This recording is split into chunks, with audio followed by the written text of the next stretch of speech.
अस्सलाम दोस्तों, मैं मोहम्मद सईद। आप देख रहे हैं क्रिकेट फैन। तो जो आज का जो मैच था ऑस्ट्रेलिया वर्सेस पाकिस्तान का, जो मेलबर्न क्रिकेट ग्राउंड में शेड्यूल था, वो अपने मकसद के मुताबिक हुआ। और पहले जब टॉस जीता ऑस्ट्रेलिया ने, तो उन्होंने बॉलिंग का फैसला किया। जब बॉलिंग का फैसला किया तो पाकिस्तान के हक में बैटिंग आई। बैटिंग आते ही पाकिस्तान ने दो ओपनर्स अब्दुल्ला शफीक और साइम अयूब को ओपनिंग करने के लिए भेजा। जब ओपनिंग करने के लिए उनका जो माइंडसेट था वो बड़ा ही पैथेटिक लगा, और डिफेंसिव मोड में जैसे बैटिंग कर रहे थे, वहाँ पर आपके दूसरे एंड से देखा जाए ऑस्ट्रेलिया में मिचेल स्टार्क, पैट कमिंस ने आगाज़ किया बॉलिंग का, और कमाल बॉलिंग की, मज़ा आया बॉलिंग देखकर। मगर एक पैथेटिक जो क्रिकेट माइंडसेट रखा गया अब्दुल्ला शफीक और साइम अयूब की तरफ से, 12 स्कोर कर सके सिर्फ अब्दुल्ला शफीक। एक उन्होंने चौका मारा जो क्लासिकल चौका था, मगर इसको एंकर कर सकते थे राना बॉल करके। मगर वो जब ज़्यादा आप डिफेंसिव मोड में जाते हैं तो एब्सोल्युटली वो डेफिनेटली आप आउट हो जाते हैं। तो इसी तरह उन्होंने जो कंट्रीब्यूशन दिखाई आपस में, 12 स्कोर अब्दुल्ला शफीक कर सके और 1 स्कोर साइम अयूब कर सके। फिर बाबर आजम आए। बाबर आजम ने आकर जो उनका जो एक ऑस्ट्रेलिया में बॉल बल्ले पर आती है पूरी,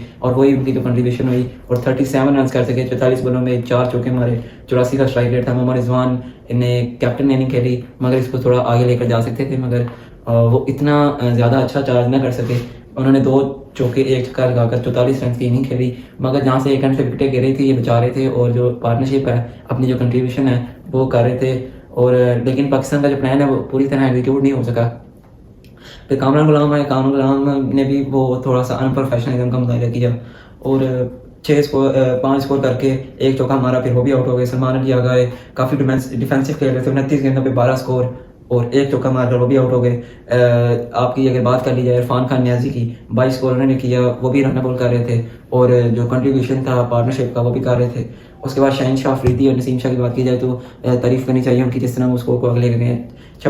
24 स्कोर शाहीन शाह अफरीदी ने किया, जिसमें 3 चौके 1 छक्का शामिल था, जिसको पैट कमिंस हो, मिचेल स्टार्क हो, आदम जम्पा हो, ग्लेन मैक्सवेल हो, वो नहीं देख रहे थे कौन बॉलर है। उन्होंने पाकिस्तान के लिए थोड़ी कंट्रीब्यूशन करनी थी, इसलिए वो एंकर कर रहे थे नीचे से आके। टेल का जो करैक्टर है वो निभा रहे थे। उसके बाद नसीम शाह ने 40 स्कोर किया, 1 छक्का और 1 चौका, 4 छक्के मारे, जिसमें 9 बॉल भी हुई सीन एबट की, मगर उन्होंने फिर उसको यूटिलाइज किया, और इस तरह कुल मिला के 203 का टारगेट हुआ।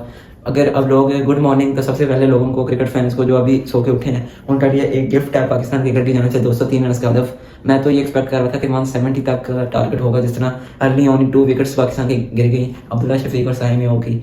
मगर उसके बाद जो 4 थोड़ा संभाला बाबर और रिजवान ने, फिर बाबर की विकेट आउट हो गई जिसमें बोल्ड हुए, और वो भी अनप्लेएबल बॉल थी आदम जम्पा की। उसके बाद मोहम्मद रिजवान और आपके कामरान गुलाम आए, फिर कामरान गुलाम चले गए, मोहम्मद रिजवान, सलमान अली आ गए, फिर मोहम्मद रिजवान और इरफान खान न्याजी, फिर मोहम्मद रिजवान 144 पर आउट हो गए। इसी तरह ही कुल मिला के फिर जो नसीम शाह ने एंकर किया, और शाहीन शाह अफरीदी ने अपना रोल निभाया, और कमाल किस्म की बॉलिंग का जो डिस्प्ले देखने को मिला।